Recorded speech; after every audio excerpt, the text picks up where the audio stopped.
क्या कभी आपने सोचा है कि एक सीधी सादी लड़की अपने दम पर इतना आगे बढ़ सकती है कि पूरे जिले की कमान संभाल ले? जिसे लोग मामूली समझते थे, वो अब डिस्ट्रिक्ट कमिश्नर बनने का सपना देख रही है और उसे पूरा करने भी वाली है। ये कहानी है सरू की, एक लड़की जो न किसी का सहारा मांगती है, न किसी के तानों से डरती है। बस अपने इरादों की ताकत और माँ की दुआओं के साथ बढ़ रही है, अपने सपनों की उड़ान की ओर। तैयार हो जाइए, क्योंकि यह सफर है दर्द से हिम्मत तक, टूटे रिश्तों से खुद की पहचान तक और संघर्ष से सफलता तक। अब पढ़िए कहानी का पहला हिस्सा। सरू एक आम लड़की थी, लेकिन उसके सपने बहुत खास थे। हर किसी की तरह उसके भी जीवन में मुश्किलें थीं, लेकिन उसका हौसला सबसे अलग था। कॉलेज में उसने जब मिस फ्रेशर का खिताब जीता, तो सबकी नजरें उस पर टिक गईं। वहीं से उसकी असली कहानी शुरू हुई। सरू की माँ, एक साधारण महिला, जो वर्षों से एक दर्द अपने दिल में छुपाए जी रही थी। जब भी वो अपने पुराने पति की परछाई देखती, उनकी आंखों में आंसू भर आते। वही आदमी चंद्रकांत, जिसे उसने कभी अपना सब कुछ समझा था, अब अजनबी बन चुका था। और चंद्रकांत को खुद ये नहीं पता था कि सरू उसकी ही बेटी है। उधर सरू के जीवन में एक और चुनौती थी, उसकी अपनी बहन अनिका। अनिका सरू से जलती थी, हर बार उसे हराने की कोशिश करती थी। चाहे कॉलेज हो या कोई भी प्रतियोगिता, अनिका हमेशा सरू को नीचा दिखाने की फिराक में रहती थी।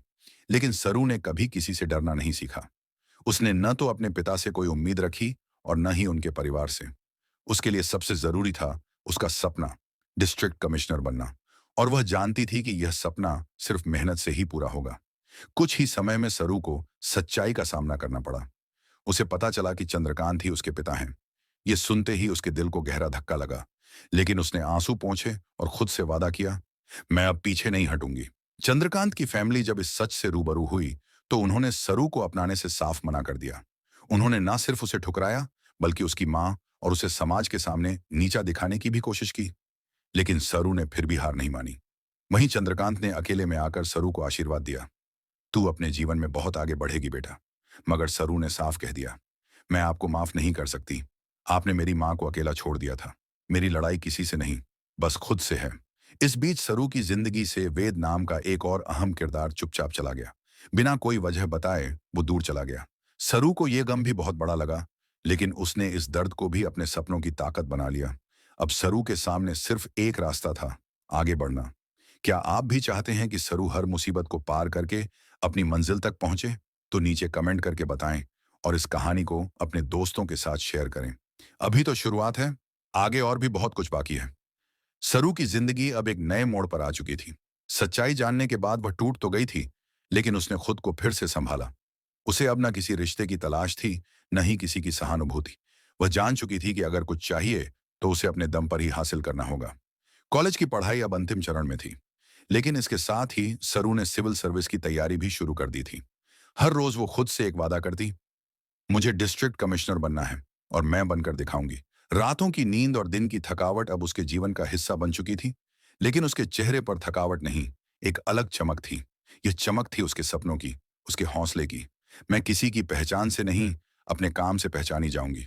यह सोच हर दिन उसे और मजबूत बनाती जा रही थी। इधर अनिका भी चुप बैठने वालों में से नहीं थी। सरू की तरक्की देखकर उसका जलन और गुस्सा दिन ब दिन बढ़ता जा रहा था। वो चाहती थी कि लोग सिर्फ उसी के बारे में बात करें, लेकिन अब सबकी जुबान पर सरू का नाम था। अनिका ने कई बार सरू को बदनाम करने की कोशिश की, कभी उसकी फॉर्म को फर्जी बताकर, कभी उसके नोट्स चुराकर। लेकिन सरू हर बार सच की राह पर डटी रही। वो जानती थी कि उसकी सच्चाई ही उसकी सबसे बड़ी ताकत है। इस सफर में सरू को एक चीज ने कभी टूटने नहीं दिया, उसकी माँ का साथ। उसकी माँ ने हर मोड़ पर उसे हौसला दिया। जब दुनिया ने उसे ताना मारा, माँ ने दुआ दी, बिटिया, तू बस मेहनत कर, तू जो चाहेगी वही होगा। सरू के लिए उसकी माँ उसकी ताकत बन गई। माँ ने अपने सारे दुख भुलाकर सरू के लिए नई उम्मीदें बोईं। कुछ महीनों बाद एक और मोड़ आया। वेद, जो अचानक बिना बताए चला गया था, अब लौट आया। लेकिन वो पहले जैसा नहीं रहा। उसके चेहरे पर पछतावे की लकीरें थीं। उसने सरू से माफी मांगी और कहा, मैं डर गया था, तुम्हारे सपनों की उड़ान देखकर खुद को छोटा महसूस करने लगा था। लेकिन अब मैं तुम्हारा साथ देना चाहता हूं। सरू ने उसकी बातें सुनी, लेकिन जवाब में सिर्फ इतना कहा, मैं अब किसी सहारे पर नहीं चलती। वेद, अगर तुम्हें साथ चलना है, तो खुद को मजबूत बनाओ, क्योंकि मेरा रास्ता आसान नहीं है। इस दौरान चंद्रकांत ने भी सच्चाई बताने की कोशिश की। वह अब सरू को अपनाना चाहता था, उसे अपनी बेटी मानना चाहता था। लेकिन सरू का दिल अभी भी छोटिल था। एक दिन उसने चंद्रकांत से साफ शब्दों में कहा, आपको अब मुझसे रिश्ता जोड़ने का हक नहीं है। मेरी माँ ने अकेले मुझे पाला है। आपकी पहचान मेरे लिए जरूरी नहीं है। मेरे लिए सबसे बड़ा सम्मान मेरी माँ है। चंद्रकांत चुप रह गया। उसकी आंखों में पछतावा था, लेकिन अब समय बीत चुका था। सरू ने अब खुद को पूरी तरह सिविल सर्विस की तैयारी में झोंक दिया। Notes, test series, mock interview, सब कुछ वो ईमानदारी से कर रही थी। उसके नोट्स इतने सटीक और सजीव होते कि कॉलेज की दूसरी लड़कियां भी उससे नोट्स मांगने लगीं। लेकिन सरू ने कभी घमंड नहीं किया। हर रोज सुबह 5 बजे उठकर पढ़ाई करना और देर रात तक मेहनत करना, यही उसकी दिनचर्या थी। लेकिन उसकी सबसे बड़ी परीक्षा अभी बाकी थी। क्या आप भी चाहते हैं कि सरू हर मोड़ पर ऐसे ही डटी रहे और देश की सेवा करे? तो इस कहानी को लाइक करें, अपने दोस्तों के साथ शेयर करें और नीचे कमेंट में लिखें, सरू जीत जाएगी। सरू के जीवन का सबसे बड़ा इम्तिहान अब सामने था। सिविल सर्विस की मुख्य परीक्षा और इंटरव्यू। जितनी मेहनत उसने इन वर्षों में की थी, अब वही मेहनत रंग लाने वाली थी। पूरे मोहल्ले में सरू की चर्चा हो रही थी। लोग उसकी लगन और इरादों की मिसाल देने लगे थे। लेकिन हर सफलता के रास्ते में एक आखिरी संघर्ष होता है, और वही संघर्ष अब सरू के सामने खड़ा था। एक दिन पहले तक सरू की तबीयत ठीक नहीं थी। तेज बुखार और थकान ने उसे घेर लिया। माँ ने कहा, तू चाहे तो 1 साल बाद भी दे सकती है ये परीक्षा। लेकिन सरू ने मुस्कुराते हुए जवाब दिया, माँ, अगर आज पीछे हटी तो फिर कभी खुद से नजर नहीं मिला पाऊंगी। दूसरे दिन वह परीक्षा हॉल पहुंची। बुखार में तपते हुए भी उसने हर सवाल का जवाब ठंडे दिमाग से दिया। मेरी मेहनत मेरी सबसे बड़ी ताकत है। ये सोचकर वो परीक्षा के हर सेक्शन को पार करती रही। परीक्षा के कुछ दिन बाद चंद्रकांत ने फिर से सरू से मिलने की कोशिश की। वह जानता था कि उसका वक्त कम बचा है। उसने एक खत सरू के लिए छोड़ा, जिसमें लिखा था, मुझे अफसोस है कि मैंने एक बेहतरीन बेटी को पहचाना ही नहीं, लेकिन अगर मेरी दुआओं में कुछ असर है तो तू जरूर ऊंचाई छुएगी।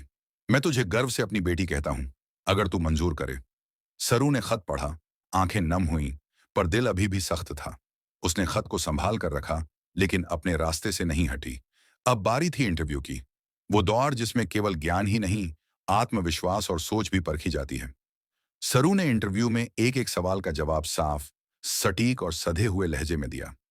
जब उनसे पूछा गया, अगर आपके परिवार ने आपको कभी स्वीकार न किया हो, तो क्या आप उन्हें माफ कर सकती हैं? सरू का जवाब था, मैं उन्हें माफ नहीं कर सकती, लेकिन मैं उन्हें दोषी भी नहीं मानती। मेरे लिए अब मेरा देश ही मेरा परिवार है, और मैं हर उस व्यक्ति के लिए काम करूंगी जो खुद को अकेला महसूस करता है। पूरा पैनल उसकी बातों से प्रभावित हुआ। कई हफ्तों की बेचैनी, दुआएं और उम्मीदें अब परिणाम में बदलने वाली थीं। सरू की मां कंप्यूटर के सामने बैठी थी और सरू उसके पीछे खड़ी। जैसे ही रिजल्ट खुला, Sarika Chauhan, all India rank 4। एक पल को सब शांत हो गया। फिर मां की आंखों से आंसू निकल पड़े। मेरी बेटी अब जिले की कमिश्नर बनेगी। सरू भी रोई, लेकिन ये आंसू दर्द के नहीं थे। ये जीत की खुशी के आंसू थे। अब सरू को अपने गांव बुलाया गया, जहां पंचायत ने उसे सम्मानित किया। वही लोग जो कभी उसकी मां को ताने मारते थे, आज खड़े होकर तालियां बजा रहे थे। अनिका भी वहीं थी, चुपचाप।